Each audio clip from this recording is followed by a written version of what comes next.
ҷанозаи Уктами Холиқназар, адиб ва забоншиноси шинохтаи тоҷик субҳи 12 январ дар назди манзили зисташ дар шаҳри Душанбе бо ҳузури теъдоде аз аҳли фарҳангу дӯстон ва наздиконаш баргузор шуд. ин аз парчамбардорони эҳёи забону фарҳанги тоҷикӣ ва узви садорати созмони мардумии растохез рӯзи 11 январ дар манзили зисташ дар синни 81-солагӣ аз олам даргузашт. каме хаста ҳам буданд, каме бемор ҳам буданд.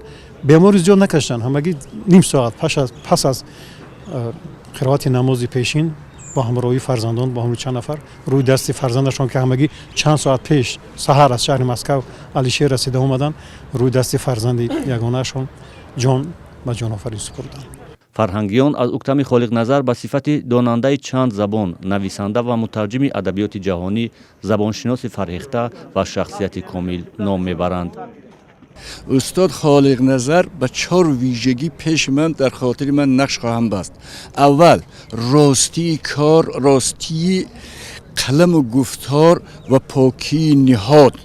دوم عشق و اخلاص به این مهن و به این مردم و به آزادی و به رفاه این ملت. سوم کوشش های خسته ناپذیری در باب پاکاری زبان مادری فارسی مو و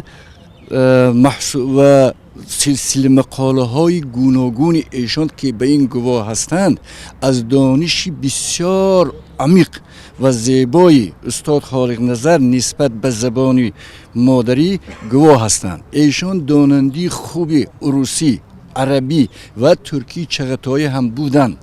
ترجمه‌های اوکتام خالق‌نظر از جمله یک گل و صد خریداری کریشان چاندرا مارتین ایدن جک لندن، مکتوب زنی ناشناس استفان سویگ از بهترین ترجمه‌ها در ادبیات معاصر تاجیک دانسته می‌شود. او حکایه و پویست‌های بسیاری از خود باقی گذاشت که در ادبیات تاجیک ارزش زیاد دارد. شاید اگر ملاقات با استاد اوکتام خالق‌نظر نمی بود من گلستان حضرت صدر تهیه و شرح تفسیرم کرده چاپ نمی کردم.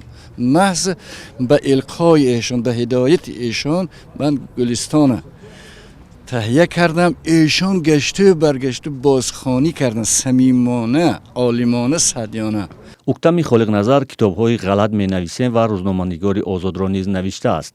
کتابی غلط می‌نویسم سال 2000 نشر شده است. مؤلف در پیش‌سخن کتاب سببی به این مسئله روی آوردن خود را میگوید در واقع غلط گفتن و غلط نوشتن در زبان ما گویا با حکم قانون در آمده است.